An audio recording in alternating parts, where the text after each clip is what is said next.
বাচ্চাকে অপহরণ করে নিয়ে যাচ্ছে, এই ধরনের যে পরিস্থিতি তৈরি হয় সেই পরিস্থিতিকে বলা হয় এক্সটর্শন বা চাঁদাবাজি। এই এক্সটর্শন বা চাঁদাবাজির মধ্যে আমরা শাস্তিটা পড়বো হচ্ছে 385 আর 386টা, আর পড়ার দরকার নাই। আমরা চলে আসি 390 ধারা, robbery. when theft is robbery, when extortion is robbery। দেখেন মজার ব্যাপার হচ্ছে এই যে আমি বললাম থেফটটা হচ্ছে খুবই গুরুত্বপূর্ণ একটা সংজ্ঞা। এই সংজ্ঞাটার উপর বেসিস করে সম্পত্তির উপরে যত অফেন্স আছে সবগুলো এর উপরে নির্ভর করে। রোবারি দেখেন চুরির মধ্যে যত উপাদান আছে রোবারির মধ্যে আছে। এই রোবারি এক্সপ্রেশনের মধ্যে যত উপাদান আছে রোবারির মধ্যে আছে। রোবারির মধ্যে যত উপাদান সবকিছু ডাকাতির মধ্যে আছে। এখন দেখেন চুরি কখন রোবারি হয়? চুরির মধ্যে যদি ইনস্ট্যান্ট ভয় থাকে, অর্থাৎ চুরি দেখেন মুভেবল প্রপার্টি, এক্সটর্শনের মধ্যে মুভেবল ইমুভেবল উভয় হতে পারে। চুরি থেফটের মধ্যে শুধুমাত্র হতে হবে মুভেবল, ইমুভেবল হয় না। অর্থাৎ জমি কখনো চুরি হয় না, জমি দখল হয়। বাড়িঘর দখল হয়, বাড়িঘর কখনো চুরি হয় না। কিন্তু কোন একটা সম্পত্তি যেটা নাড়াচাড়া করা যায় এই সম্পত্তিটা চুরি হয়। ছিনতাইও এই সম্পত্তিটা হয়, কিন্তু চাঁদাবাজি উভয় ক্ষেত্রে হতে পারে। যে জায়গা লিখে নেওয়া, তারপরে জায়গা দখল করা, অথবা কোনো একটা নির্দিষ্ট টাকা পয়সা নেওয়া, এটা চাঁদাবাজি হতে পারে। এখন এই যে রোবারি, রোবারিটা হচ্ছে ইনস্ট্যান্ট ভয় থাকবে, আর সবকিছু উপাদান থাকতেও পারে নাও থাকতে পারে। তবে চুরির মধ্যে সকল উপাদান থাকতে হবে সেটা এমন না, এর মধ্যে উপাদানের মধ্যে শুধুমাত্র ভীতিটা থাকবে, ইনস্ট্যান্ট ভীতি। যেমন কেউ একজন রাস্তাতে আপনি যাচ্ছেন, একটা পিছন থেকে ছুরি এনে বললো যে তোমার কাছে যা আছে এখনই বের করো, মানি ব্যাগ বুকার যা আছে, না হলে এখনই তোমাকে বসাই দিবে।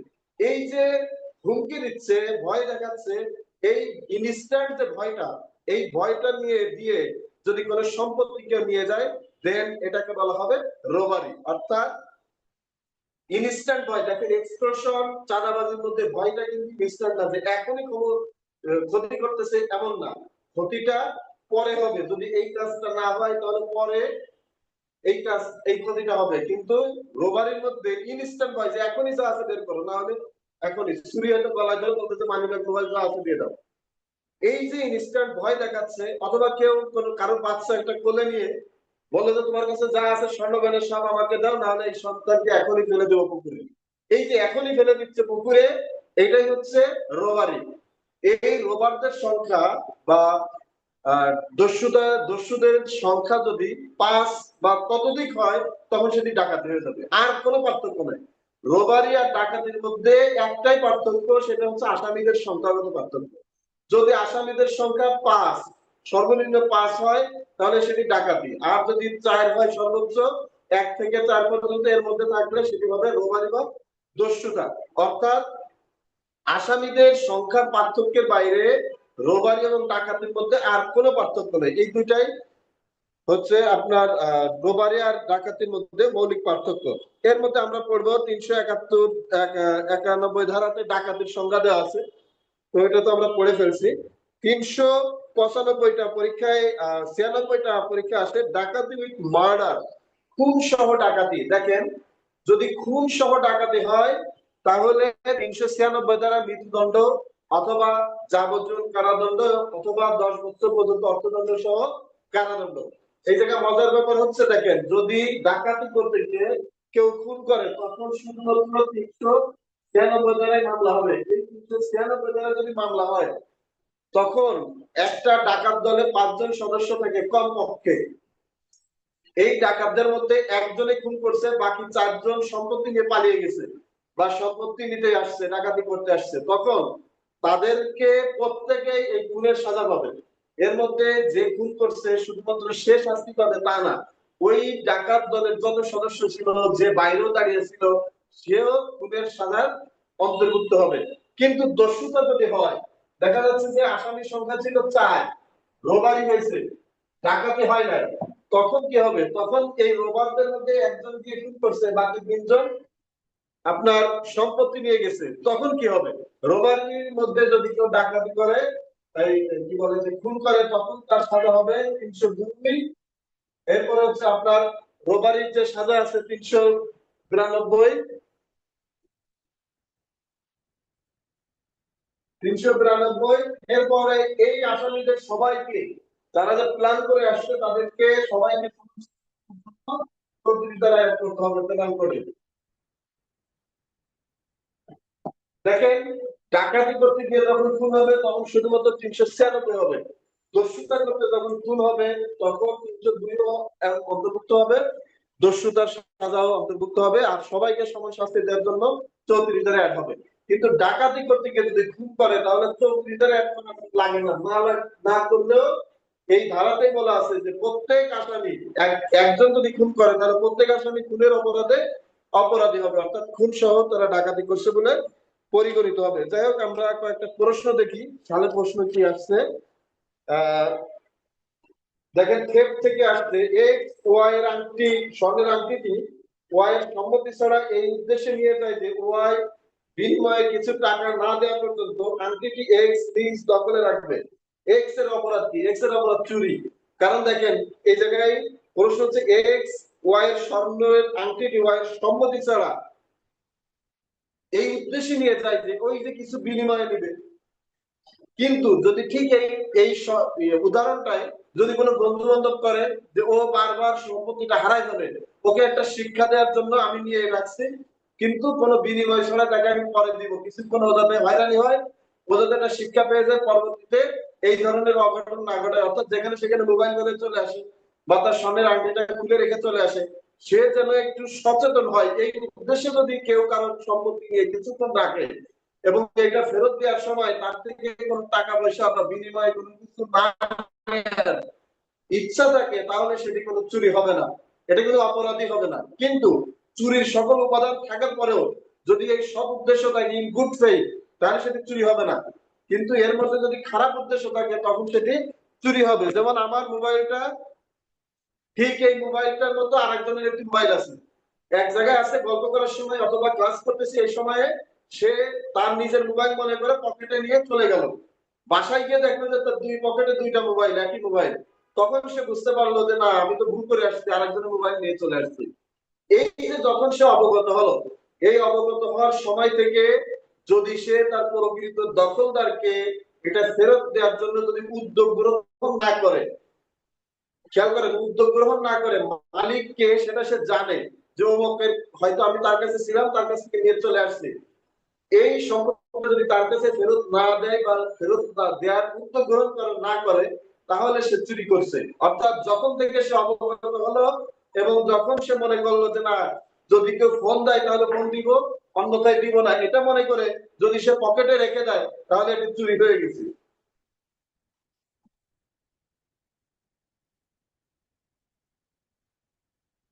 আর যদি সে মনে করে যে না, এটা মালিককে আমি জানি না, অনেকের সঙ্গে তো আজকে সারাদিন দেখা হলো, যদি ফেরত দেবো ফোনটা, যদি এই উদ্দেশ্য থাকে তাহলে কোনো অপরাধ হয়নি। কিন্তু তার যদি মনে হয় যে না, মোবাইলটা একটা পেয়েছি, ঠিক আছে, মোবাইলটা আসতেই করে সিমটা বন্ধ করে মোবাইলটা অফ করে রেখেছে, যে কারণ দিব না, যা হয় হোক, এটা আমি নিজে নিয়ে নিলাম, কিন্তু সেই মালিকটাকে এটা জানে না, তখন সে কি হবে? আত্মসাৎ। যেমন কেউ একজন রাস্তা দিয়ে যাচ্ছে, রাস্তায় দিয়ে যাওয়ার সময় একটা আংটি খুঁড়ে, আংটি, আমরা একটা আংটির উদাহরণ দিই বা অন্য কিছু উদাহরণ দিতে পারি, একটা কুড়ে পেল, এটা নিয়ে এটা মালিককে সে জানে না, না জানে এই জিনিসটা নিয়ে সে সম্পত্তিটা বিক্রি করে সে অর্থটাকে কাজে লাগালো অথবা নিজের কাজেই ওটা ব্যবহার করলো, তখন এটি হবে আত্মসাৎ, মিস অ্যাপ্রোপ্রিয়েশন অফ প্রপার্টি। আর যদি এটার মালিককে তার জানা থাকে আর জানার পরে যদি তাকে ফেরত না দেয়, তখন সেটি হবে চুরি। অর্থাৎ রাস্তায় যদি কুড়ে পায় এবং পাওয়ার পরে যদি সে বুঝতে পারে যে এটার মালিক হচ্ছে অমুক বা দখলদার অমুক, তাকে যদি ফেরত না দেয় তখন সেটি চুরি হবে। আর একটা মজার ই আছে এই চুরির মধ্যে, সেটা হচ্ছে নিজের সম্পত্তি যদি কেউ নিজেও নিয়ে যায় সেটাও চুরি হবে। কখন হবে? ধরেন আমার এই মোবাইলটা কোনো একটু সমস্যা হয়েছে, আমি মেকানিকের কাছে দিয়ে বললাম যে এটা একটু ঠিক করে দেন, মেকানিক ঠিক করলো, মেকানিক বললো যে আপনার 500 টাকা এটা তার হয়েছে, সার্ভিস চার্জ হয়েছে, তাকে সার্ভিস চার্জটা দিলে সে আমার মোবাইলটা দিয়ে দিবে। আমি কি করলাম? তাকে ওই সার্ভিস চার্জটা না দিয়ে তার কাছ থেকে মোবাইলটা নিয়ে আমি চলে আসলাম। দেখেন, তাকে আমি ওই টাকাটা ফাঁকি দেওয়ার জন্যই আমি আমার মোবাইল নিয়ে চলে আসলাম। এই কাজটাই হচ্ছে চুরি। আমার সম্পত্তি আমি নিয়ে যাচ্ছি, তারপরে চুরি হচ্ছে কেন? কারণ এইটার মালিকটা চুরির ক্ষেত্রে মালিককে সেটা কোনো বিষয় না, এটা হচ্ছে যে কার দখলে ছিল। আমি যখন এই মোবাইলটা ঠিক করতে ওই মেকানিকের কাছে দিয়েছি, তখন এই মোবাইলটার দখলদার হচ্ছে মেকানিক। এখন মেকানিক কখন আমাকে এটা ফেরত দিবে? যখন তার যে সার্ভিস চার্জ হয়েছে আমি ওই টাকাটা পে করার সঙ্গে সঙ্গে সে আমাকে এটা দিয়ে দিবে, এর আগে সে আমাকে দিবে না। এখন আমি ওইটা না দিয়েই তার থেকে নিয়ে চলে আসলাম তার অগোচরে। আমার এই প্রপার্টিটা এটা মুভেবল প্রপার্টি, এটা নিয়ে নিলাম ডিসঅনেস্টলি, কেন? অসৎ উদ্দেশ্যে, যে ওরা আমি টাকাটা দেওয়া লাগবে না, পরে এসে আমি মোবাইল খুঁজবো, ও নিজেই বিপদে পড়বে, ওর অনুপস্থিতিতে মোবাইলটা নিয়ে গেলাম। এই যে ডিসঅনেস্টলি, একজন লাভবান হচ্ছে আর একজন ক্ষতিগ্রস্ত হচ্ছে। আমার সম্পত্তি আমি নিয়ে লাভবান হচ্ছি কিভাবে? ওই যে 500 টাকা চার্জ হয়েছে, এই চার্জটা দেওয়া লাগতেছে না, এই যে লাভবান হচ্ছে, এটাই হচ্ছে চুরি হয়ে গেছে। অর্থাৎ নিজের সম্পত্তিও যদি কেউ নিজে নিয়ে যায় তাহলে সেটাও চুরি হয়ে যাবে, যদি সে প্রেক্ষাপট ওই রকম তৈরি হয়। যাই হোক, দ্বিতীয় প্রশ্নে আরেকটা সাধারণ প্রশ্ন দেখি, 23 সালে আসছে। দা পেনাল কোড 1860 অনুসারে চুরি সম্পত্তির সাথে সম্পৃক্ত স্থাবর, অস্থাবর, শুধু স্থাবর, বুদ্ধিবৃত্তিক, শুধু স্থাবর, অস্থাবর বা সম্পত্তির সঙ্গে সম্পৃক্ত। কারণ চুরি করার সম্পত্তি হতে হলে মুভেবল হবে, এটাকে নাড়াচাড়া করার যোগ্য হতে হবে। যদি নাড়াচাড়া করা না যায় সেই সম্পত্তি কখনোই চুরি করা যায় না। দেখেন এই যে বোর্ডটা, এই বোর্ডটা যখন দেয়ালে লাগানো আছে এটি চুরি করার বস্তু হয় নাই, কিন্তু যখন আমি এটা দেয়াল থেকে খুলে ফেলবো দেন এটি চুরি করার বস্তু হয়ে যাবে। উপরে ফ্যান চলতেছে, এই ফ্যানটা ইমুভেবল প্রপার্টি। কতক্ষণ ইমুভেবল প্রপার্টি? যতক্ষণ পর্যন্ত এটা ছাদের সঙ্গে লাগা থাকবে। যখন এটা খুলে ফেলা হবে তখন এটি মুভেবল প্রপার্টি হয়ে যাবে, আর দেন তখন এটি চুরির উপাদান হয়ে যাবে, চুরির যোগ্য হয়ে যাবে। আর এই সম্পত্তিটা যদি কেউ অল্প একটু স্থানান্তর করে তাহলে সেটিও চুরি হবে, অর্থাৎ স্থানান্তর হতে হবে। জায়গা জমি জায়গায় রাখলে তাহলে সেটি চুরি হবে না, স্থানান্তর হতে হবে। চুরির যে 5টা উপাদান তার মধ্যে স্থানান্তর দেওয়া আছে। যেমন অনেক সময় দেখা যাচ্ছে যে বিয়ে বাড়িতে কেউ কাউকে চোর সাজাতে চায়, এটা গ্রামগঞ্জে অনেক সময় হয় বা এই ঘটনা ঘটে, আদালত পর্যন্ত আসে এই চুরির মামলা। কেউ কাউকে চোর সাজানোর জন্য আর একজনের অলংকার নিয়ে আর একজনের ব্যাগের ভিতরে রেখে দিল, দিয়ে হইচই ফেলে দিল যে এই স্বর্ণ হারাই গেছে, পাওয়া যাচ্ছে না, কোথায় আছে কোথায় আছে, সবার ব্যাগ চেক করো। দেখা যাচ্ছে যে যে ব্যক্তি রাখছে সেই ব্যক্তি এসে খুঁজতেছে যে দেখি তোমার ব্যাগ খোলো, ওর ভিতরে কিছু আছে, তুমি চুরি করে নিছো। নিয়ে দেখা যাচ্ছে যে তার কাছে সম্পত্তি আছে। এই যে চোরটা স্থানান্তর করা হয়ে গেল, অথবা চোর নিজেই কি করলো, ওই সম্পত্তিটাকে এমন একটা জায়গায় রাখলো যাতে পরবর্তীতে যখন সবাই খুঁজতে কোথাও পরে কোথাও পাবে না, তখন সে তার সুবিধা মতো সময় ওই সম্পত্তিটা নিয়ে চলে যাবে, তখন এটাও চুরি হবে। অর্থাৎ ওই চুরির ঘটনাস্থলে যদি সামান্য স্থানান্তর হয় তাহলেও সেটি চুরি হবে। তা যাই হোক, আমরা আরো কিছু প্রশ্ন দেখি। তাহলে প্রশ্ন যে কোন ক্ষেত্রে চুরি অপরাধ সম্ভব নয়? নগদ টাকা, এটা নগদ টাকা চুরি করা যায়। আসবাবপত্র নাড়াচাড়া করা যায়। জমি, জমিটা নাড়াচাড়া করা যায় না, মুভেবল না ইমুভেবল। অলংকার অবশ্যই নাড়াচাড়া করা যায়। তাহলে এই জায়গায় সবকিছু, এক জমি হচ্ছে ইমুভেবল প্রপার্টি, এই কারণে এটি চুরির যুক্ত সম্পৃক্ত নয় বা চুরি করার উপযুক্ত নয়, বাকিগুলো সব চুরি করা যায়। স্যার একটা কোশ্চেন ছিল স্যার। স্যার একটা কোশ্চেন ছিল স্যার। জি স্যার এখন তো ডিজিটাল যুগ, যদি কেউ অবশ্য বলেন। কম্পিউটার সফটওয়্যার চুরি করে?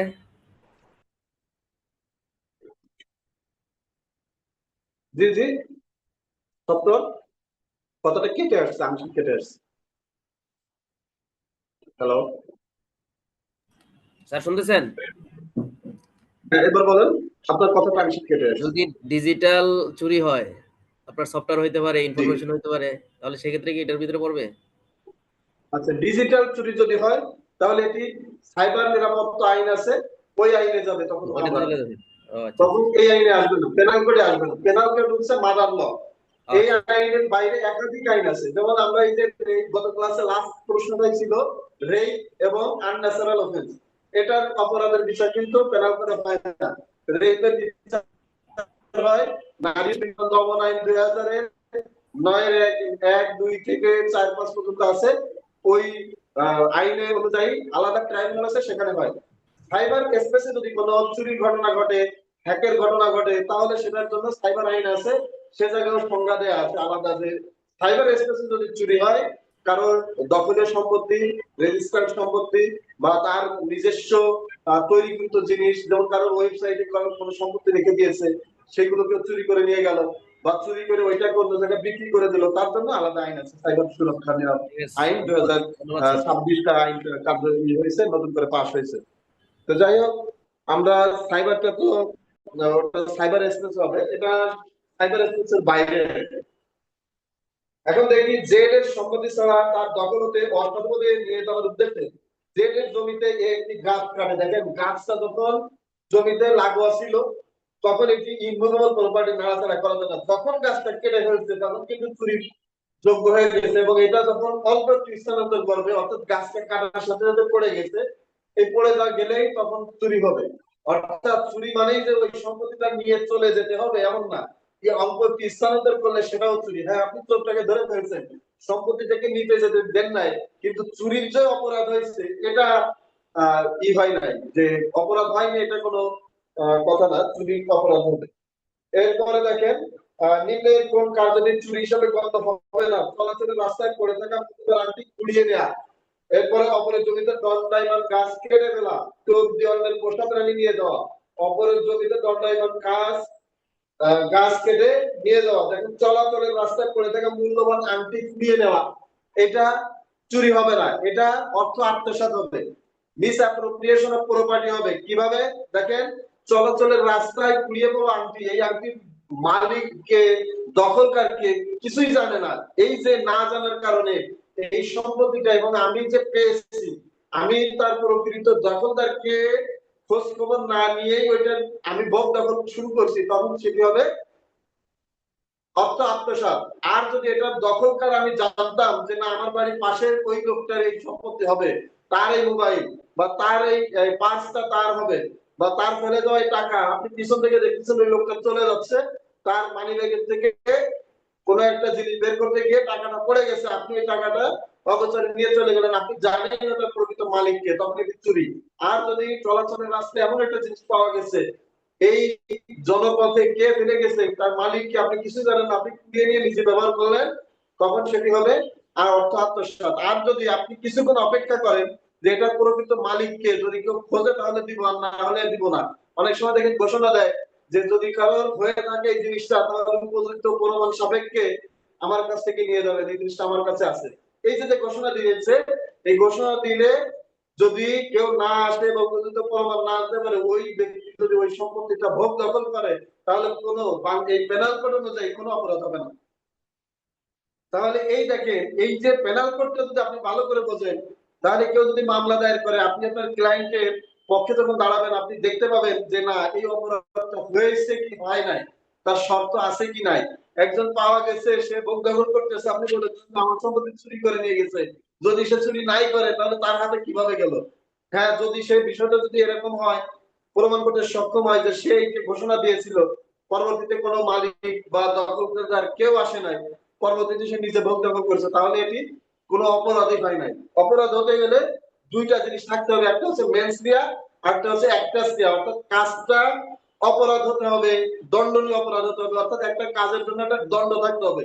যদি কোনো সাজার বিধান, সেটা আর্থিক হোক, তারপরে তিরস্কার হোক, অথবা সাজা খাটার ব্যবস্থা করা হোক, কারাদণ্ড হোক, যদি তার জন্য কোনো শাস্তির ব্যবস্থা না থাকে, তাহলে সেটি কোনো অফেন্স না।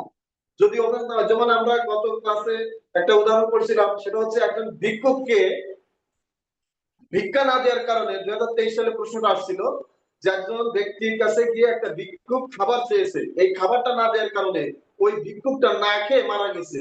তাহলে এই জায়গায় যে ব্যক্তির কাছে খাবার চেয়েছে সে ব্যক্তি কি অপরাধ করছে? এই ব্যক্তি কোনো অপরাধী করে নাই, পেনাল কোড অনুযায়ী। ধর্মীয় দিক বিবেচনা করলে আমরা অনেক কিছু সংজ্ঞায়িত করতে পারবো, কিন্তু পেনাল কোড অনুযায়ী সে কোনো অপরাধ করেনি। কেন? পেনাল কোডে কোথাও বলা নাই ভিক্ষুককে যদি ভিক্ষা দেওয়া না হয় তাহলে সেটা অপরাধ হবে, এটা বলা নাই। সুতরাং যেহেতু বলা নাই, এটা কোনো অপরাধী না। আর যদি এই ভিক্ষুকটাকে, ঠিক এই উদাহরণটাকে যদি আমরা অন্যভাবে সংজ্ঞায়িত করি, যেমন যদি একটা বৃদ্ধাশ্রম থাকে, সে বৃদ্ধাশ্রমের সবাইকে খাবার দিতে আমি আপনি বাধ্য না, কিন্তু ওই জায়গায় যদি কোনো তত্ত্বাবধায়ক নিযুক্ত হয়, সেটা সরকার কর্তৃক হোক বা নিজ উদ্যোগে হোক, কিন্তু ওই তত্ত্বাবধায়কের দায়িত্বই হচ্ছে তাদেরকে টেক কেয়ার করা, সে করে নাই, এই যে তার দায়িত্বে অবহেলা করছে, অবহেলা করার কারণে, সে যথাসময়ে খাবার না দেওয়ার কারণে যদি ওই লোকটা মারা যায়, তাহলে সে দায়ী হবে, অপরাধী হবে। কিন্তু যেই ক্ষেত্রে সে নিজে, তার কোনো লায়াবিলিটি নাই, দায়িত্ব নাই, বা দায়িত্ব যদি অবহেলা করে, অফেন্স হয় কখন? অ্যাক্ট হয় এবং অমিশন হয়, যে কোনো একটি কাজ তার দায়িত্ব ছিল না কিন্তু সে সেই কাজটা করছে, বা সেই কাজটা তার নিষেধ ছিল সে কাজটা করছে, অথবা যে কাজটা তার দায়িত্ব ছিল সেই কাজটা থেকে বিরত থাকছে। এই যে বিরত থাকা অথবা কাজটা করা, এর মাধ্যমেই অপরাধ সংগঠিত হয়। এই অপরাধে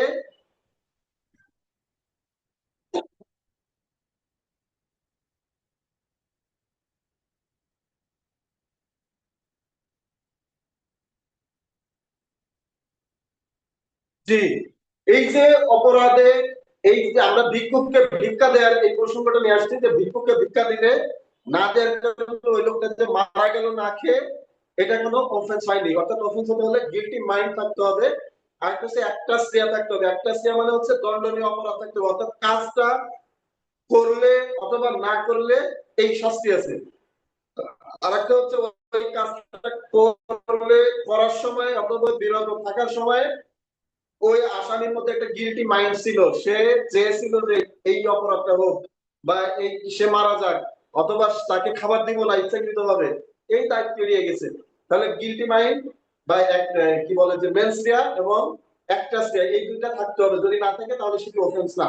এখন ওই যে যে ব্যক্তিটা আংটি কুড়িয়ে পেল, ওই ব্যক্তির মনে কোনো অ্যাক্টাসিয়া ছিল, মেনস্ট্রিয়া ছিল না, না থাকার কারণে সে ওইটা কোনো অপরাধী করেনি, অর্থাৎ সে নিজে ব্যবহার করছে। তবে কোন একটা জায়গায় পাওয়ার সঙ্গে সঙ্গে যদি সেই সম্পত্তিটাকে সে নিজে ব্যবহার করে ফেলে এবং কোনো দখলদারকে খোঁজার চেষ্টা না করে, তাহলে অপরাধ একটা করছে, সেটা হচ্ছে অর্থ আত্মসাৎ, 403 ধারার অপরাধ হয়েছে। যাই হোক, আমরা পরের প্রশ্নে এসে চলে যাই, দেখি সারা প্রশ্ন পরের গুলোতে কিভাবে আসছে।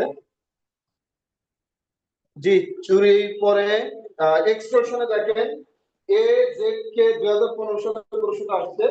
এ জেড কে হুমকি দেয় যে তাকে এ টাকা না দিলে জেড সম্পর্কে সে মানহানিকর বক্তব্য প্রকাশ করবে। দেখেন, মানহানিকর বক্তব্যটা এখনই প্রকাশ করতেছে না, পরে করবে, কন্ডিশন যদি সে তাকে টাকাটা না দেয়।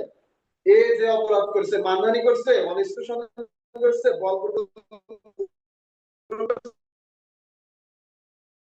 বিষয়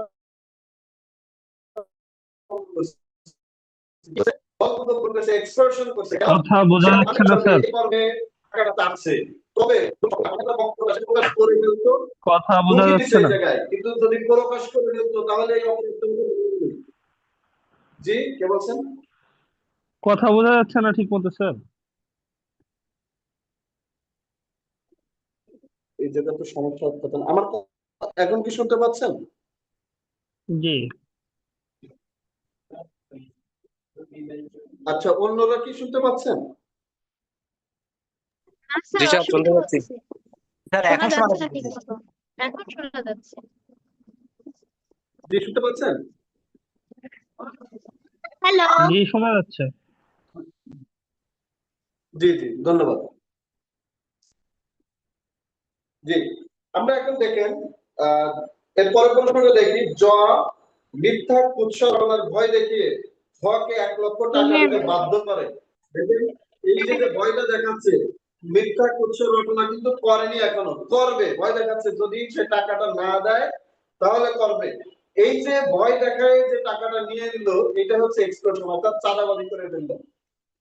অপরাধটা একটা ঘটনা উল্লেখ করে দিয়ে পরীক্ষায় প্রশ্ন আসছে এটি কোন ধরনের অপরাধ।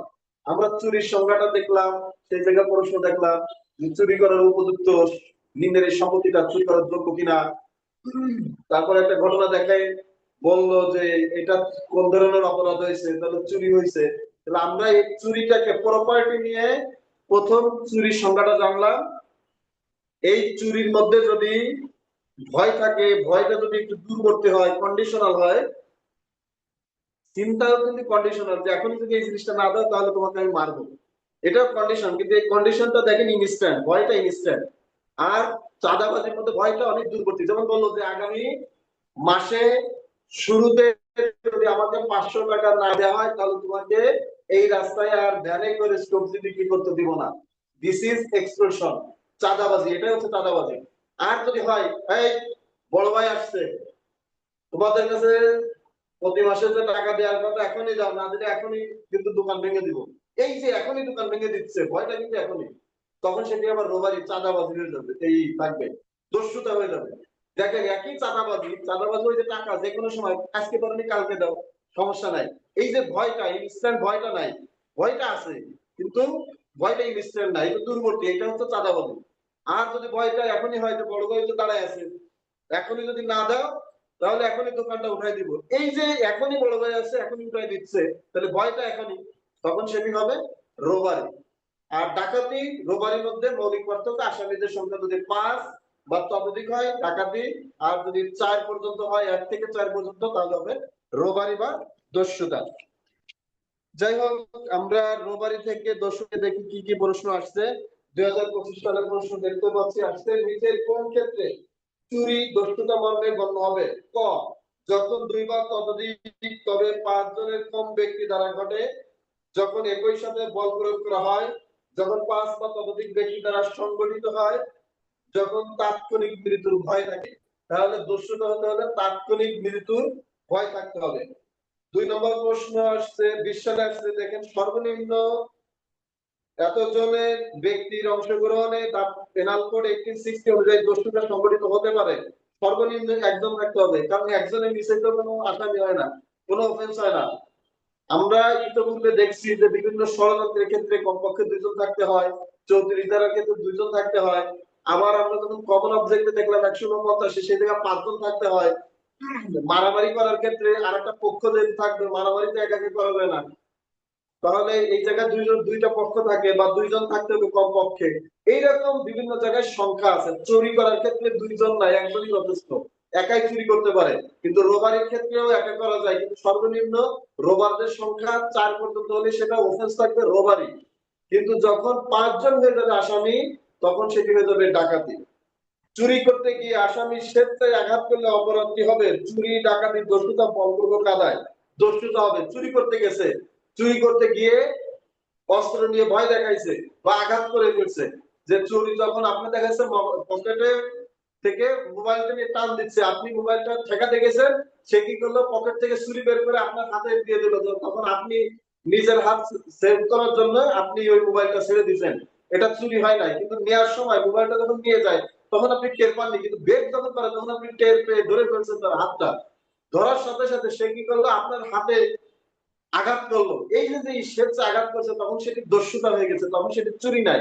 কিন্তু যখন চুরিটা কখন হতো, যখন আপনি এটাকে টোটালি তাকে কোনো আঘাত পান নাই বা আপনার ভয়ও দেখায় নাই, অথবা আপনি মনে নাই বা মনের অজান্তে নিয়ে চলে গেছে, তখন সেটি চুরি। যখন আপনি ভয় তা থাকবে, চোর আপনাকে ভয় দেখাবে বা কোনো আঘাত করবে, তখন সেটি দস্যুতা হবে। আর একটা প্রশ্ন দেখি, 18 সালে আসছে, গোয়া রাজপথে চকে পেয়ে পিস্তল দেখিয়ে চয়ের নিকট অর্থ দাবি করা, চয়ের নিকট থাকা অর্থ গয়ের নিকট সমর্পণ করে। এখানে গোয়া কর্তৃক সংগঠিত অপরাধ দস্যুতা, রোবারি। এরপরে চুরি করতে গিয়ে আসামি যদি স্বেচ্ছাক্রমে আঘাত দেয় তবে অপরাধী হবে বলপূর্বক আদায়, দস্যুতা, ডাকাতি, চুরি, দস্যুতা হবে। প্রতিটি দস্যুতা রয়েছে চুরি এবং জোরপূর্বক সম্পত্তি আদায়, জোরপূর্বক সম্পত্তি আদায়, চুরি অথবা জোরপূর্বক সম্পত্তি আদায়, ডাকাত এবং চুরি, চুরি এবং জোরপূর্বক সম্পত্তি। যাই হোক, আমরা ডাকাতির মধ্যে থেকে দেখি কি কি প্রশ্ন আসছে। দা পেনাল কোড 1868 এত ধারায় খুন সহ ডাকাতি এর সংজ্ঞা রয়েছে, খুন সহ ডাকাতির সংজ্ঞা রয়েছে 396 ধারাতে। এই যে দেখেন এখন কোন ধারায় আছে, এই প্রশ্ন পাবো, সংজ্ঞা পাবো। পেনাল কোডে কয়েকটা ক্যাটাগরিতে প্রশ্ন হয় যে এইটা কোথায় আছে, এর সাজা কতটুকু, আর হচ্ছে ওই অফেন্সটা একটা উদাহরণ দিয়ে বলবে যে এটা কোন ধরনের অফেন্স হয়েছে। তাহলে পেনাল কোড আমরা পরীক্ষার প্রস্তুতি নেব 3টা ওয়েতে। একটা হচ্ছে যে কোন ধারায় আছে, শুধু এতটুকু পড়বো একটা আঙ্গিকে। সেকেন্ডলি হচ্ছে কতটুকু সাজা আছে, একটা এই যেমন আমি বললাম চুরির সাজা, চুরির সাজা কত বছর, 3 বছর 379 ধারাতে।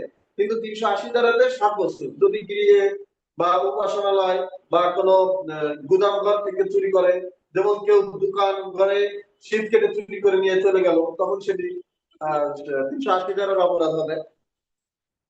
এরপরে দেখি পেনাল কোডের কোন ধারায় ডাকাতের সংজ্ঞা আছে। তাহলে ডাকাতির সংজ্ঞা আছে 391 ধারায়, দণ্ডবিধির কোন ধারায় খুন সহ ডাকাতির শাস্তির বিধান উল্লেখ করা আছে? 396 ধারায় খুন সহ ডাকাতি, 396 তে শাস্তিও 396 তে আছে। যাই হোক, কারো অনেক আছে, প্রশ্ন আসছে, আমরা পরের ইসে চলে যাই। দেখেন 403 ধারাতে ডিসঅনেস্টলি মিসঅ্যাপ্রোপ্রিয়েশন অফ প্রপার্টি, অসাধুভাবে সম্পত্তি আত্মসাৎকরণ।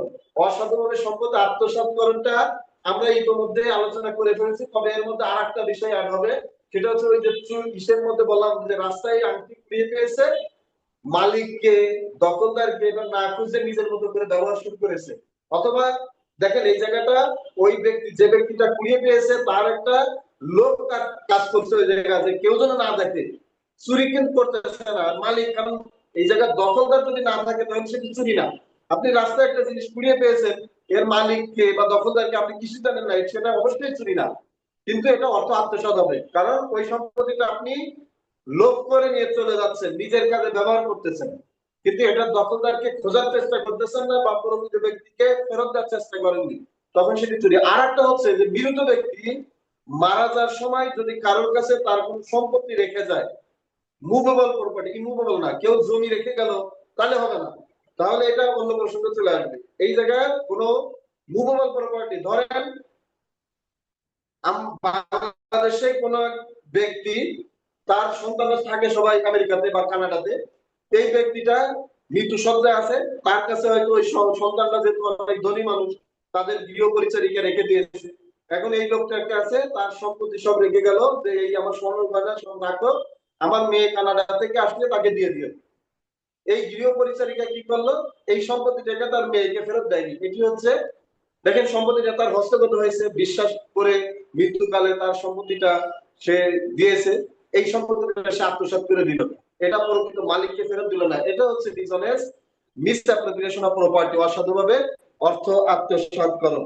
এরপরে আমরা চলে আসি ক্রিমিনাল ব্রিচ অফ ট্রাস্ট, 405 ধারাতে আছে, শাস্তি আছে 406 ধারাতে। আমাদের কোর্ট কাছারিতে সবথেকে বেশি মামলা হয় অর্থাৎ 20 অর্থাৎ প্রতারণা আর হচ্ছে criminal breach of trust. Criminal breach of trust হচ্ছে একটা এন্ট্রাস্টমেন্ট থাকতে হবে। এই এন্ট্রাস্টমেন্টটা বিভিন্ন প্রকার হতে পারে, সার্ভেন্ট সম্পর্ক থাকতে পারে, তারপরে পিতা পুত্র সম্পর্ক থাকতে পারে, বা কোনো একটা এমপ্লয়ি বস সম্পর্ক থাকতে পারে। এই ধরনের সম্পর্ক থাকার পরে যদি এই বিশ্বাসটা ভঙ্গ করে, তখন সেটা হবে ক্রিমিনাল ব্রিচ অফ ট্রাস্ট। ধরুন আপনার অফিসের একজন কর্মচারী, তার কাছে আপনি 5 লক্ষ টাকা দিয়ে বললেন যে এই টাকাটা বৃহস্পতিবারে দিবেন, যে এই টাকাটা ব্যাংকে রেখে দাও, আপনার অফিসের অ্যাকাউন্টে অথবা আপনার নিজস্ব অ্যাকাউন্টে টাকাটা রাখতে বলছেন। সে কি করলো, শুক্রবারে তার একটা প্রোগ্রাম আছে বাসায়, এই বাসায় অনেকগুলো টাকা দরকার, তার হাতে টাকা নাই, সে মনে করলো যে শনিবারে আমার আর একজন টাকা দেওয়ার কথা, তাহলে যেহেতু দিচ্ছে না, আমি আমার কাজ ওই টাকাটা কাজে লাগাই, পরে শনিবারের দিন আমি রবিবারে একসাথে ওই অ্যাকাউন্টে টাকাটা জমা করে দিব, কারণ তারা তো বৃহস্পতিবারে জমা করতেছে, বৃহস্পতিবারে কোনো কাজে লাগাবে না। এইটা মনে করে যদি ওই রবিবার পর্যন্ত তার নিজের কাজে ব্যবহার করে, রবিবারে যদি ব্যাংকে টাকাটা জমাও করে, তাহলে সে ক্রিমিনাল ব্রিচ অফ ট্রাস্টের অপরাধ করছে। কেন? কারণ সে তার ওই বসের কাছ থেকে কোনো অনুমতি নেয় নাই, তার একটা বিশ্বাস ছিল যে তাকে যে টাকাটা দিয়েছে সে যথাযথভাবে, সে যেভাবে ডিরেকশন দিয়েছে ওইভাবে হুবহু ওইভাবে অ্যাজ ইট ইজ সে ওইটা দায়িত্ব পালন করবে, কিন্তু সে করে নাই। সে নিজের বুদ্ধি খাটায় পরে রবিবারে যে জমা দিচ্ছে, অর্থাৎ এই শুক্র শনি তার কাছে যে রেখে দিয়েছে, নিজের কাজে লাগাইছে, এই কাজে লাগানোটাই হচ্ছে ক্রিমিনাল ব্রিচ অফ ট্রাস্ট, অর্থাৎ পুরোপুরি বেড়ে দেওয়া না, টাকাটা কিছু সময়ের জন্য সে তার নিজের কাজে ব্যবহার করছে, এটাই হচ্ছে ক্রিমিনাল ব্রিচ অফ ট্রাস্ট। এই এন্ট্রাস্টমেন্টটা কিভাবে হলো সেটা আবার দেখাতে হবে আপনাকে, এই মামলার আর্জিতে দেখাতে হবে। অর্থাৎ এই অফেন্সটা থাকলে তাদের মধ্যে একটা এন্ট্রাস্টমেন্টের সম্পর্ক ছিল, এটা দেখাতে হবে। এটা যদি না থাকে তাহলে সেটি 406 ধারার অপরাধ হবে না। এই 406 ধারার অপরাধের মধ্যে প্রথম শর্ত হচ্ছে যে তাদের মধ্যে একটা বিশ্বাস স্থাপন ছিল, যেমন বাবা আর সন্তানের মধ্যে বিশ্বাস স্থাপনের জন্য কোনো লিখিত ডকুমেন্টস দরকার নাই, বাবা তার সন্তানকে দিল কিছু টাকা, যে এই টাকাটা দুটো জায়গায় জমা দিয়ে দাও, বা এই টাকাটা অমুককে দিয়ে আসো, সে না দিয়ে নিজের কাজে ব্যবহার করলো অথবা ফুর্তি করতে চলে গেল, ওই সংশ্লিষ্ট ব্যক্তিকে টাকাটা দেয়নি, এটা ক্রিমিনাল ব্রিচ অফ ট্রাস্ট হয়েছে। আবার দেখা যাচ্ছে যে সন্তান তার বাবার কাছে ইনকাম করে টাকাটা জমা দিয়েছে যে আমি একটা ঘর দেব বা জমি কিনবো, এই টাকাটা কাছে রাখো, সে কি করলো, বা সন্তানকে না জানিয়ে সে নিজের কাজে ব্যবহার করলো অথবা আরেকজনকে এটা দিয়ে দিল, তখন এটা ইন্টারেস্টমেন্টটা ব্রিজ করছে, যে তার একটা বিশ্বাস ছিল যে বাবা এই সম্পত্তিটা নষ্ট করবে না, সে নষ্ট করে ফেলেছে। এটি হচ্ছে ইন্টারেস্টমেন্ট নষ্ট হলো, এইটা 406 ধারা অপরাধ হয়েছে, ক্রিমিনাল ব্রিচ অফ ট্রাস্ট হয়েছে। এরপরে সার্ভেন্টের যদি হয় যে আপনার প্রতিষ্ঠানের কর্মচারী, যেটা বললাম যে টাকাটা জমা দেয়নি, এটা হতে পারে। আবার হতে পারে আপনি এবং আপনার অন্য আর এক পার্টি পরিচিত একজনের মাঝে একটা বিজনেস করার জন্য আপনারা একটা স্টাম্প করলেন, স্টাম্পে লিখিত হলো যে এই জায়গায় এতগুলো টাকা দেওয়া হবে, এই টাকাটা অমুকের কাছে জমা থাকবে, এইভাবে একটা স্টাম্প করার পরে ওই স্টাম্পের ভিত্তিতে আপনি বিশ্বাস করে তাকে টাকা দিলেন, সে টাকাগুলো নিয়ে নিজের কাজে ব্যবহার করলো, অর্থাৎ আপনাদের যে চুক্তি হয়েছে চুক্তি অনুযায়ী সে বাস্তবায়ন করে নাই। এইটা না করলে এটি ক্রিমিনাল ব্রিচ অফ ট্রাস্ট হয়েছে। কিভাবে এনট্রাস্টমেন্টটা তৈরি হলো?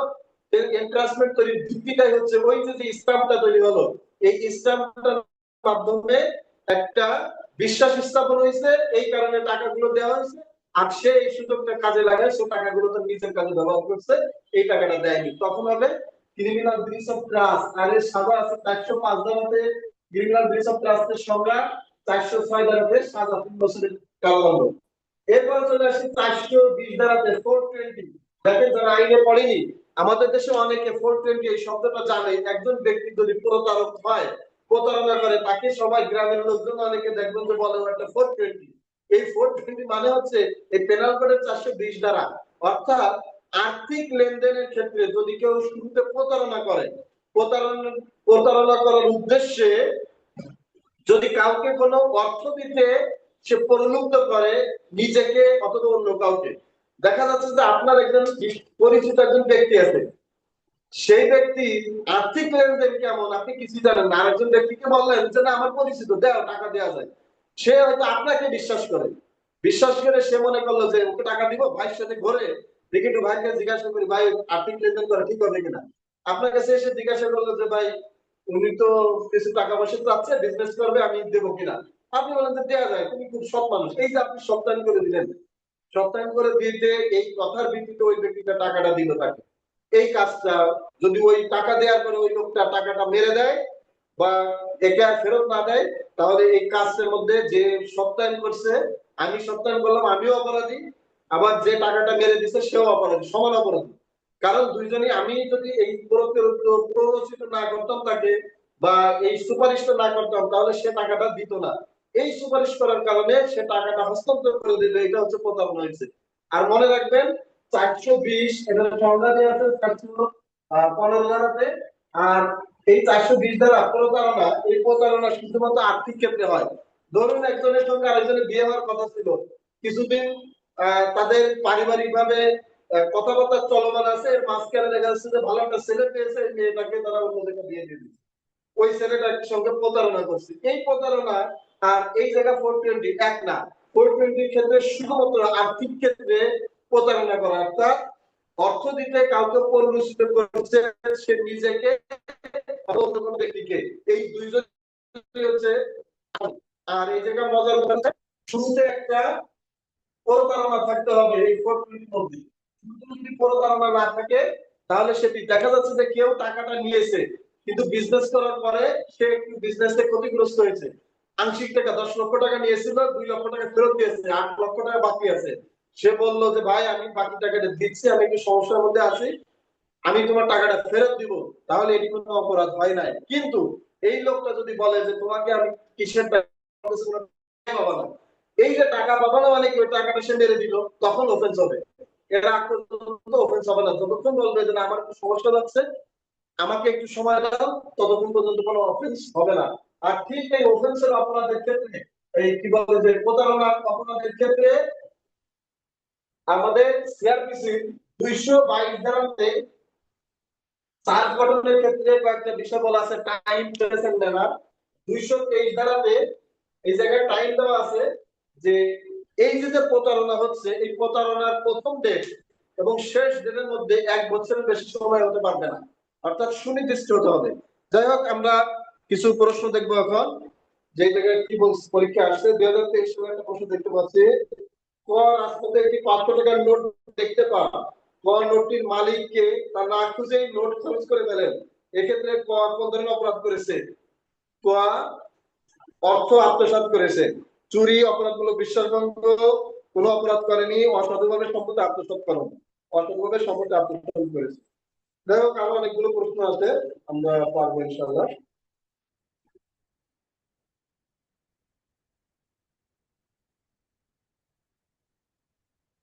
এরপর দেখেন চিটিং, চিটিং যেটা পড়লাম আমরা, এর থেকে অনেকগুলো প্রশ্ন আছে। অসাধুভাবে তথ্য গোপন করে নিম্নের কোন বিষয়টির সাথে সম্পর্কিত? অপরাধমূলক বিশ্বাসভঙ্গ, অনৈতিক প্রভাব, অসাধুভাবে সম্পত্তি আত্মসাৎকরণ, প্রতারণা। এটি হচ্ছে প্রতারণা, অর্থাৎ অসাধুভাবে কোনো তথ্য গোপন করা বা ছলনা করা বা প্রবঞ্চনা করা। দেখা যাচ্ছে যে আপনার সম্পত্তিতে কোনো একটা সমস্যা আছে, আর একজনের আর্থিক লেনদেনে ঘাটতি আছে, স্বচ্ছতা নাই, আপনি ওই কথাটা গোপন করে আপনি দেখলেন যে ওর আসলে টাকাটা দরকার, কিন্তু ওর যে আর্থিক সমস্যা আছে, ওর যে এই টাকাটা পরিশোধ করার সামর্থ্য নাই, এই টাকাটা নিয়ে নিলে, এই কথাটা যদি এখন বলে ফেলি তাহলে এই টাকাটা তাকে দিবে না, এটা গোপন করলে এটাও প্রতারণা। অর্থাৎ যে ব্যক্তি টাকাটা দিচ্ছে সে তো জানে না আপনার কথার উপর ভিত্তি করে টাকাটা দিচ্ছে, তখন সেটি হবে প্রতারণা। আবার দেখা যাচ্ছে যে কেউ কাউকে বললো যে অমুক তোমার কাছে অমুক একটা বিজনেস করতেছে, খুব ভালো একটা প্ল্যান নিয়েছে, টাকা দিতে পারো, তুমি ইনভেস্ট করতে পারো, এই যে তাকে সব পরামর্শ দিল, এটা অনেক সময় অপরাধের আওতায় আসতে পারে, এই চিটিং এর অপরাধ হবে। কেন? কারণ এই লোকটা এই কথাটা না বললে ওই লোকটা তাকে টাকাটা দিত না, তাকে ইনফ্লুয়েন্স করছে, তাকে কি বলে যে প্ররোচিত করছে তাকে টাকাটা দেওয়ার জন্য। যাই হোক, 416 ধারাতে আর একটি অপরাধের কথা বলা আছে, যার শাস্তি আছে 419-এ। 416 ধারাতে আছে পার্সোনেলিটি, অর্থাৎ আর একজনের ছদ্মবেশ ধারণ করা। এইটার সঙ্গে 416 আর হচ্ছে আপনার 170, এই দুইটা পার্সোনেলিটি আছে, অর্থাৎ ব্যক্তির আর একজনের রূপ ধারণ করা। সে নিজে ওই ব্যক্তি না, কিন্তু নিজেকে ওই ব্যক্তি হিসেবে পরিচয় দেয়া, এটা হচ্ছে পার্সোনেলিটি। চিটিংটা এটা ছদ্মবেশ ধারণ করে চিটিং করা, অর্থাৎ নিজে ওই ব্যক্তি না, কিন্তু নিজেকে ওই ব্যক্তি দাবি করা। 416 ধারাতে এটা হচ্ছে যে আমার নাম, মনে করেন আমার নাম মহিউদ্দিন, আমি কি করলাম, কোন এক জায়গায় গিয়ে বললাম যে আমি হচ্ছে আব্দুর রহমান, আর একজনে কেউ হয়তো ওই এলাকার মানুষ কেউ আমাকে চেনে না, আব্দুর রহমান নামে কোন একটা ব্যক্তির হয়তো স্বাক্ষর প্রয়োজন ছিল বা কাউকে রাখার প্রয়োজন ছিল, সে দেখা গেল যে আব্দুর রহমান সাহেব চলে আসছে, আমি ওকে ভাবসাব দিলাম হ্যাঁ আমি আব্দুর রহমান, এই তখন আমি হচ্ছে আরেকজনের রূপ ধারণ করছি। এটা হচ্ছে 416 ধারার অপরাধ, সংজ্ঞা আছে, আর এক অপরাধ হচ্ছে 419 ধারাতে, অর্থাৎ নিজে ওই ব্যক্তি না, কিন্তু ওই ব্যক্তির রূপ ধারণ করা। আর 170 যেটা, 170 হচ্ছে সরকারি কর্মকর্তার রূপ ধারণ করা। দেখা যাচ্ছে আমার নাম মহিউদ্দিন, আমি কি করলাম, এই নামে হয়তো কোন একজন ম্যাজিস্ট্রেট আছে, এখন আমি কোনো জায়গায় গিয়ে বললাম যে আমি মহিউদ্দিন, ঢাকা মেট্রোপলিটন ম্যাজিস্ট্রেট, এই যে পরিচয় দেখেন, এই জায়গায় কিন্তু আমি আমার নামটা অসত্য করি নাই, আমি আমার নামটা সঠিক বলছি, কিন্তু পরবর্তীতে পরিচয়টা দিয়েছি এটা আমি মিথ্যার আশ্রয় নিয়েছি। অর্থাৎ আমি তাদেরকে বোঝাতে চেয়েছি যে আমি ঠিক ওই ব্যক্তি। আমরা পত্রপত্রিকা অনেক কিছু পড়ে দেখি, বিভিন্ন সময় নিউজ আসে যে দেখা যাচ্ছে যে দোকানে মেকানিকের কাজ করে, অথবা এই যে গাড়ি মেকানিকের কাজ করে, সে বিভিন্ন সময় এসপি পরিচয় দিয়ে বিয়ে করতেছে, কখনো ম্যাজিস্ট্রেট পরিচয় দিয়ে বিয়ে করতেছে, এই তথ্যগুলো কিন্তু আমাদের কাছে আসতেছে। অর্থাৎ এটা একটা অফেন্স, নিজেকে 170 দ্বারায় নিজেকে সরকারি কর্মকর্তা হিসেবে দাবি করা। আর 416 ধারা বা 419 ধারার যে অপরাধটা, এটি হচ্ছে একজনের রূপ আরেকজনের ধারণ করা। যেমন আমার নাম মহিউদ্দিন, এখন আমি আমার নিজের স্বাক্ষরও যদি করি আর এক জায়গায় গিয়ে দেখা যাচ্ছে যে কোনো এক ব্যক্তির নাম মহিউদ্দিন, সে লোকটা মারা গেছে, তার ব্যাংক অ্যাকাউন্ট থেকে টাকা তুলতে হবে, আমি তার চেকে গিয়ে নামটা লিখে দিলাম আমার নাম, নিজের নাম, দেখেন আমি আমার নিজের নাম লিখছি, তারপরে এটি ছদ্মবেশ ধারণ করছি, কারণ ওই ব্যক্তির নামে ওই ব্যক্তিটার আমি এক ব্যক্তি না, কিন্তু তার রিপ্লেসে আমি নিজেকে প্রেজেন্ট করছি। এই প্রেজেন্ট করাটাই হচ্ছে অপরাধ, 419 ধারার অপরাধ, আর যার অফেন্সের সংজ্ঞা আছে 416 ধারা। আশা করি আমরা বুঝতে পারছি। তো যাই হোক, এরপরে এর সালের প্রশ্ন অনেকগুলো আসছে। আমরা চলে আসি 425 ধারাতে, মিসচিপ। এটা গত ক্লাসেও হালকা আলোচনা হয়েছে। মিসচিপটা হচ্ছে এই জায়গায় কোনো পক্ষ লাভবান হয় না, ক্ষতিগ্রস্ত হয়। যেমন আমার মোবাইলটা, এই মোবাইলটা কারণ হয়তো আমার সাথে কথা কাটাকাটি হচ্ছে, সে আমার এই মোবাইলটা নিয়ে আসার মেরে ভেঙে ফেলবে। দেখেন, আসার মেরে যে ভেঙে ফেললো, যে ভেঙে ফেলছে তার কি কোনো প্রকার হয়েছে? হয় নাই। আর্থিকভাবে লাভবান হয়েছে? হয় নাই। এই জায়গায় আমি ক্ষতিগ্রস্ত হয়েছি, সে জাস্ট আমার একটা ক্ষতিটা করে দিল। আপনার দেখা যাচ্ছে যে কোন একটা মূল্যবান কোন জিনিস আছে, সেই জিনিসটা একজনের নদীতে ফেলে দিল। এই নদীতে ফেলে দিলে ওই জিনিসটা আর খুঁজে বের করা সম্ভব না এই পানির মধ্যে। তাহলে এই কাজটা সে করলো ক্ষতি করার জন্য। এটা হচ্ছে মিসচিপ। মিসচিপটা হচ্ছে কারোর অনিষ্ট সাধন করা, ক্ষতি করা। এর মধ্যে 436 ধারাটা একটু গুরুত্বপূর্ণ। 436 ধারা হচ্ছে আগুন সন্ত্রাস। নাম শুনছে বিভিন্ন সময়, বিভিন্ন রাজনীতিবিদরা বলে থাকে মিডিয়ায়, আগুন সন্ত্রাস সহ্য করা হবে না। এই যে আগুন সন্ত্রাস, অর্থাৎ কোনো জায়গায় আগুন ধরায় দেওয়া, বাসে আগুন ধরায় দেওয়া, কারো বাড়িতে আগুন ধরায় দেওয়া, এই আগুন ধরায় দেওয়া বা আগুন অগ্নি সন্ত্রাস বা যেটা বলে না কেন, সেটা হচ্ছে 436 ধারায় অপরাধ। আর এই 425 ধারা হচ্ছে এই অনিষ্ট সাধনের সংজ্ঞা দেওয়া। অর্থাৎ কেউ যদি কারো বাড়িতে আগুন ধরায় দেয়, আগুন ধরায় দিলে ওই ব্যক্তি, যে ব্যক্তি আগুন ধরায় দিচ্ছে, ওই ব্যক্তির কোনো লাভ নাই, কিন্তু যে ব্যক্তি আগুন ঘরটা ছিল সেই লোকটা ক্ষতিগ্রস্ত হচ্ছে। কিন্তু যদি আগুন ধরায় দিয়ে উদ্দেশ্য থাকে যে ওই সময় চুরি করবে, তখন সে তো 379 টাকা আরেকটা অফেন্স করছে, চুরি করার অপরাধ করছে। আগুন যদি বাড়িতে হয় তাহলে তো 380 টাকার অপরাধ করেছে। আর পাশাপাশি আবার 425 ধারা যে অফেন্সের সংজ্ঞা আছে, সে অপরাধটা করলো, অনিষ্ট সাধন করলো। অর্থাৎ অনিষ্ট সাধনে যে ব্যক্তি অনিষ্ট সাধন করতেছে, শুধু তার একটা আক্রোশ প্রকাশ পাচ্ছে, এবং যে ব্যক্তিটা ক্ষতিগ্রস্ত হচ্ছে, যার ওইটার সম্পত্তির মালিক, সে ক্ষতিগ্রস্ত হয়। দেখা যাচ্ছে যে কোন একটা আছে, কুকুর আছে, অনেকে নিজস্ব বাড়িতে কুকুর পোষে, এটা আপনার কোনো লাভ নাই, কিন্তু আপনি কি করলেন, বিষ প্রয়োগ করে সেটা খাবার দিয়ে দিলেন, খেয়ে মারা গেল। তাহলে আপনি তাকে ক্ষতিগ্রস্ত করলেন। ওই লোকটা একটা পশু হয়ে দিতে হবে, বা ওই এটা সে ভালোবাসে, সেই জিনিসটা সে ক্ষতিগ্রস্ত হলো। অর্থাৎ কারোর দখলীয় যদি আরেকজন বিনাশ করে দেয়, শেষ করে দেয়, ক্ষতি সাধন করে, সেই ক্ষতি সাধন করার ক্ষেত্রে যে ক্ষতি করলো তার কোনো লাভ নাই, তাহলে তখন সেটি অনিষ্ট সাধন হবে। যেমন আমরা 426 ধারাতে দেখলাম যে গৃহে অগ্নিসংযোগ করা, বাড়িতে আগুন ধরায় দেওয়া, বাড়ি, বাসে বা অন্য কোথাও সম্পত্তিতে দেখা যাচ্ছে যে কারোর প্রতি রাগ আছে, কারোর দোকানে আগুন ধরায় দিল পেট্রোল মেরে, তখন সেটি এই ধারার অপরাধ আকৃষ্ট করে। যাই হোক, আমরা সালের প্রশ্ন দেখি এটা কিভাবে আসছে। এক্স অন্যায় ভাবে ওয়াই এর ক্ষতি সাধনের উদ্দেশ্যে ইচ্ছাপূর্বক ওয়াই এর একটি আংটি নদীতে নিক্ষেপ করে। দেখেন, ক্ষতি সাধনের উদ্দেশ্যে বলতেছে নিক্ষেপ করে দেবে, নিক্ষেপ করে দিলে সে নিজে তো কোনো লাভবান হচ্ছে না, নদীতে পড়ে গেল। এক্স এর কৃত অপরাধ হলো চুরি, অর্থ আত্মসাৎ, ক্ষতি, জোরপূর্বক সম্পত্তি আদায়, ক্ষতি হয়েছে, কারণ এই জায়গায় এই মিসচিপের অপরাধ হয়েছে। দা পেনাল কোড 1860 এর কোন ধারায় অনিষ্ট বা মিসচিপের সংজ্ঞা দেওয়া হয়েছে? 424, 425, 426, 427, 425 ধারা। অর্থাৎ আমরা এই তিন ক্যাটাগরিতে পড়বো। আরেকটা আমি সহজে বলি, সেটা হচ্ছে যে কিছু কিছু জায়গায় দেখবেন যে অনেক উদাহরণ থাকে কিছু সংজ্ঞার মধ্যে, এই উদাহরণগুলো পড়বেন। ওই উদাহরণ থেকে, ওই উদাহরণের মধ্যে বড় উদাহরণগুলো পড়বেন না, ছোট ছোট দেখবেন কিছু উদাহরণ থাকে, ওই ছোট উদাহরণগুলো পরীক্ষায় খুব তুলে দেয়। দেখবেন এই পরীক্ষায় অনেক যেগুলো উদাহরণ আসছে, এগুলো বেশিরভাগই বই থেকে যেভাবে আছে, হয়তো খ লেখা দিয়ে আপনি করছেন যে এক্স ওয়াই জেড লাগায় দেয়, দিয়ে খুব ওই প্রশ্নটা তুলে দেয়, এই উদাহরণটা দিয়ে বলে যে এটা কোন ধরনের অফেন্স হয়েছে। যাই হোক, এরপর আমরা চলে আসি 441 ধারাতে, যে ট্রেসপাস।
আমি লিখছি দেখেন trespass, criminal trespass, house breaking, lurking house breaking, lurking house breaking by night.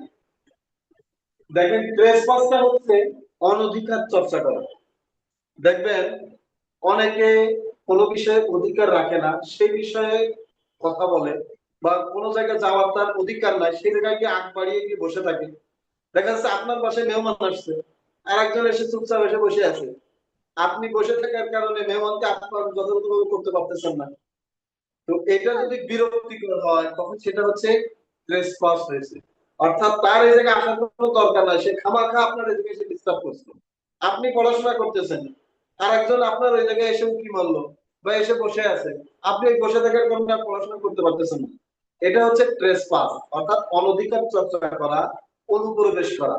এই অনধিকার চর্চাটা, এই ট্রেসপাসটা যদি কোনো অপরাধ করার উদ্দেশ্যে হয় তখন সেটি হবে ক্রিমিনাল ট্রেসপাস। অর্থাৎ সেই ট্রেসপাসটা কেমন? আপনার রুমের ভিতর থেকে মোবাইল চুরি করার জন্য কেউ আপনার রুমে প্রবেশ করলো। এই যে রুমে প্রবেশ করছে, হ্যাঁ প্রবেশ না করলে অবশ্যই চুরি হবে না, কিন্তু আপনার রুমে প্রবেশ করা এটাও একটা অপরাধ। যদি ওই জায়গায় গিয়ে আপনাকে দেখে তখন তো সে চুরি করবে না, কিন্তু তার তো অধিকার নাই আপনার বাসায় আসার, আপনার রুমে আসার, আপনার অগোচরে সে আপনার রুমে চলে আসছে, তার মানে কি সে চোর। কিন্তু এখনো পর্যন্ত কিছু চুরি করে নাই, তাহলে সে কি অপরাধ করছে? ক্রিমিনাল ট্রেসপাস করছে। কারণ সে অপরাধমূলক অনুপ্রবেশ করছে আপনার বাসায়, সে অপরাধমূলক ভাবে প্রবেশ করছে কোনো একটা অপরাধ উদ্দেশ্যে, কিন্তু আপনি বাসায় থাকার কারণে সে ওই অপরাধটা করতে পারে নাই। এটা হচ্ছে ক্রিমিনাল ট্রেসপাস। অর্থাৎ পেনাল কোডের মৌলিক বিষয় হচ্ছে যে সবকিছু প্রোটেক্টেড বাই ল। আমাদের বডি, আমাদের প্রপার্টি, অন্যের বডি, অন্যের প্রপার্টি, এগুলো সব প্রোটেক্টেড বাই ল, আইন দ্বারা সুরক্ষিত। এটাকে কেউ যাচ্ছেতা হিসেবে ব্যবহার করতে পারবে না। অর্থাৎ এটিকে ব্যবহার করতে হলে সুনির্দিষ্ট ওয়েতে ব্যবহার করতে হবে, অনুমতি নিয়ে, অথবা যেটা অপরাধ হয় সেইভাবে। তাহলে এই জায়গা দেখেন যে আপনার বাসায় কেউ অপরাধ করতে, চুরি করতে ঢুকছে, চুরি করতে পারে নাই, আপনাকে দেখে সে থমকে গেছে, বানাই বললো যে আপনারা কেমন আছেন তো দেখতে আসবেন। তাহলে এই যে সে যে আসছে, সে সারা শব্দ না দিয়ে গোপনে আপনার বাসায় ঢুকে গেছে, তখন সেটি হবে ক্রিমিনাল ট্রেসপাস। অর্থাৎ কোন একটা অপরাধের উদ্দেশ্যে সে বাসায় প্রবেশ করছে, কিন্তু আপনাকে দেখার পরে সে বাসায় প্রবেশ করতে পারেনি। অথবা সে চুরি করছে, কোন একটা জিনিস ধরছে, ধরার পরে আপনি দেখে ফেলেন, তখন বলে যে এটা কেমন, আমি দেখতেছিলাম, এটা তো খুব সুন্দর, ঠিক আছে, এরকম একটা ফোন আমি কিনবো, রেখে চলে গেল। তাহলে এই জায়গা হচ্ছে যে যদি ওই লোকটা আপনি যদি দেখে না ফেলতেন, বা সে যদি বুঝতে না পারতো যে আপনি দেখতেছেন, তাহলে সে হয়তো ওই সম্পত্তিটা চুরি করে নিয়ে চলে যেত। তখন সেটি হতো ক্রিমিনাল ট্রেসপাস হতো, আবার থেফট, যে চুরি হয়েছে এটা হতো। অর্থাৎ কারো বাসায় প্রবেশ করা